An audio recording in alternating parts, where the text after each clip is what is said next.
only edited out the part where I blew the dust off this microphone. I thought that would be really harsh in your ears, but then I heard the sound of my own voice, and I thought, I've not really achieved anything. But nonetheless, if you can put up with this is the voice of Danny Garbett, and this is a podcast called A Few Words and Things. And today we're going to be talking to two amateur female comedians, Millie Armstrong-Clark and Kerry Robinson, who shared with me what it's like to be a woman on the comedy circuit. So I joined them for International Women's Day, where they took part in an all-women's bill in Stockton-on-Tees.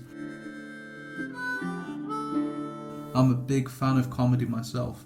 My personal favourites are Monty Python, and one of my favourite scenes of theirs is when they are pretending to be women pretending to be men in The Life of Brian, because men can't go to the stoning, so they are women who are wearing false beards pretending to be men so they can stone a blasphemer.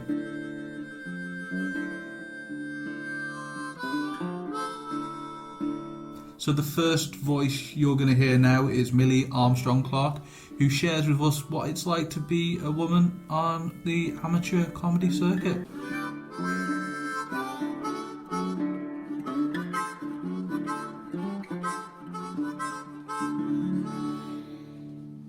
Hello, my name's Millie Armstrong-Clark. I feel like there's a lot of comedy nights where I'm either the only woman on the bill or one of few women on the bill, so it's nice to sort of be celebrated as look at all these women that are doing comedy, not just like an added afterthought. It's nice to see a different angle on it, because I know a lot of brilliant male comedians, and I feel like sometimes they do like put like 8 male comedians on, and then like here's the token woman. So it's nice to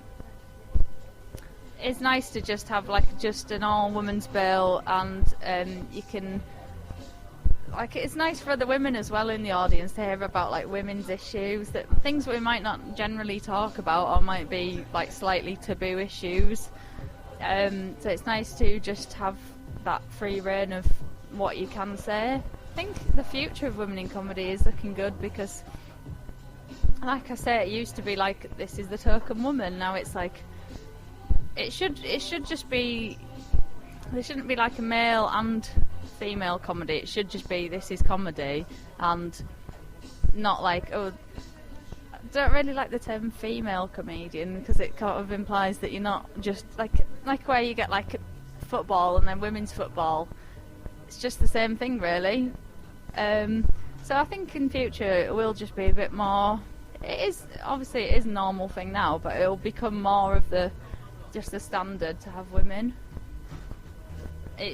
Hopefully we will lose the word female out of it, and it'll just become football or tennis or whatever it is, whatever job. It'll just be the word rather than having to have a separate one. I think women are allowed in the SAS now? They've not been allowed. Not that I'm going to go in, but like quarter-life crisis comedy, midlife crisis, SAS. I feel like, so that's become like women in like the military, for an example. That's becoming more of just a standard thing now, rather than like oh no, you can't do this. So it's nice.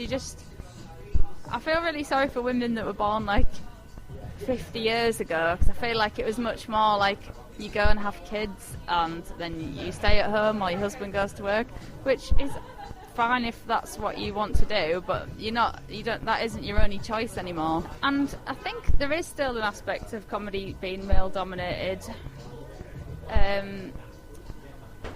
As I was saying about usually you are the token woman on the bill.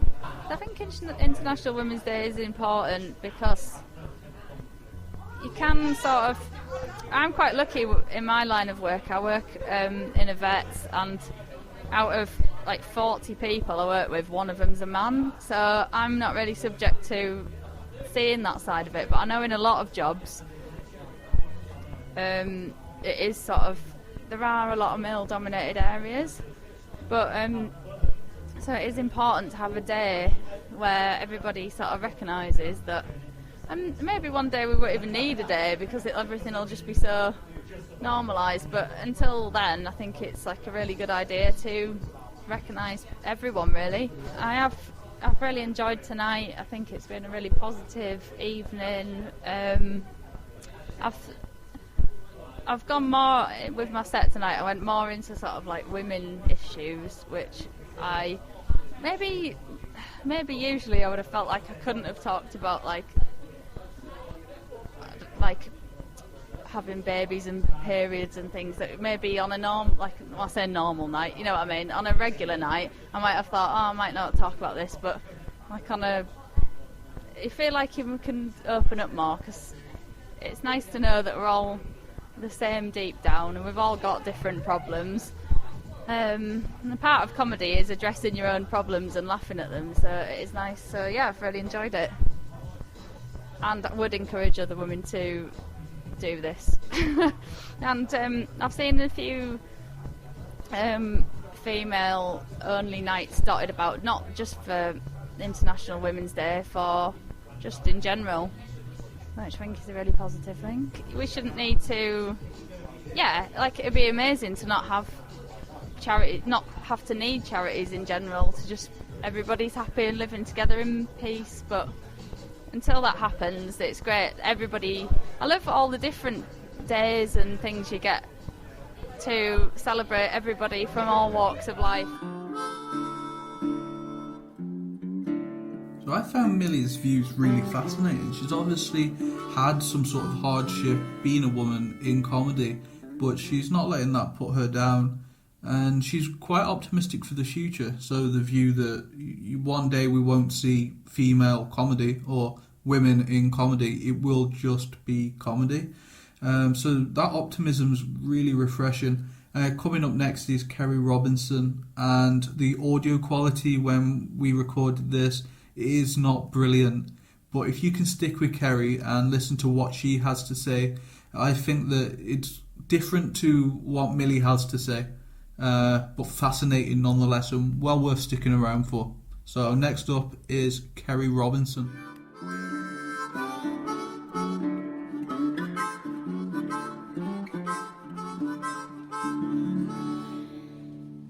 So my name's Kerry Robinson, and I've been doing comedy for about 18 months now.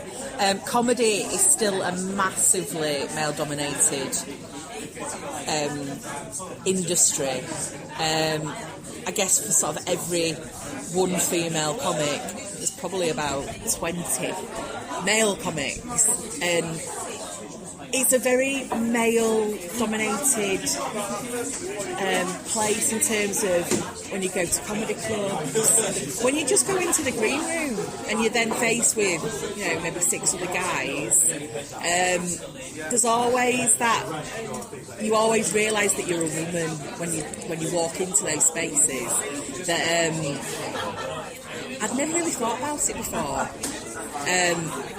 Because I've kind of wandered around not really thinking about my gender that much. I've always never let it stop me from doing certain things. And it's only when I started doing comedy that actually I've realised the difference between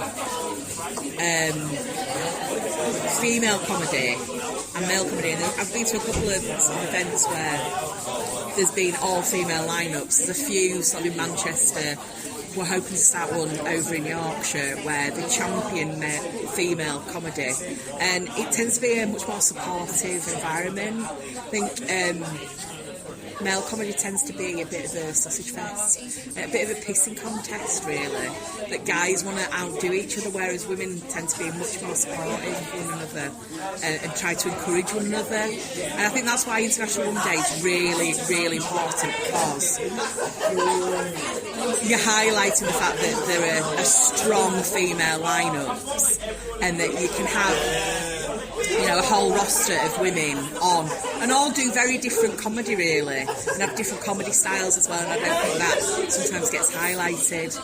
So events like this are really important, that we get our little moment to shine as a night as it was. I'm quite new to comedy, so it's not been, I don't really notice the difference, but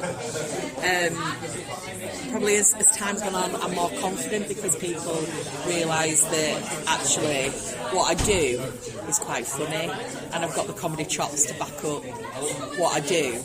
And I think that's just what changes as a woman in comedy, is that when people actually start to see your act, they go, oh, actually, you are funny. You're not just a woman doing some jokes, that kind of thing. So absolutely encourage any woman to do this. It's incredibly empowering, and I think women have got really different voices, got different viewpoints to put forward. So I really would encourage women to do this.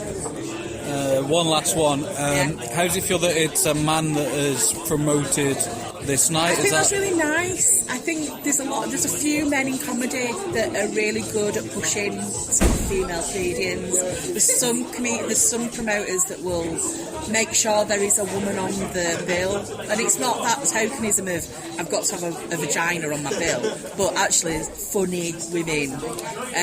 There's certain comedians, there's certain promoters that are incredibly brilliant at promoting women.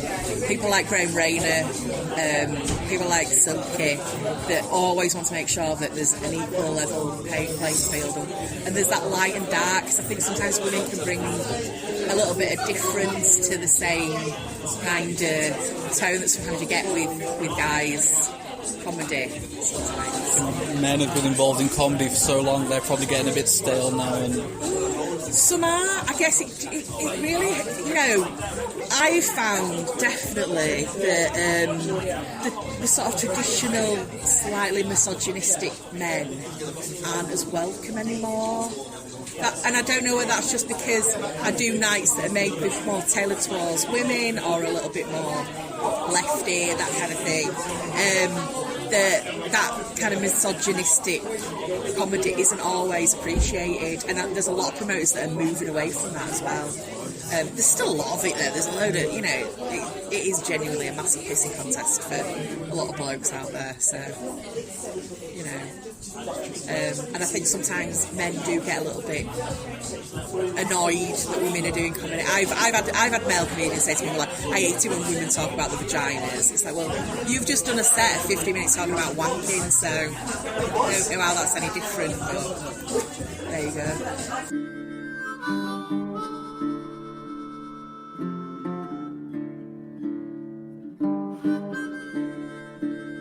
So guys, that's it. This is the end. Thank you for listening. Thank you, Kerry and Millie, for agreeing to talk to us and sharing their views with us about what it's like to be a woman in comedy. Hopefully you'll join us again soon for another fascinating podcast.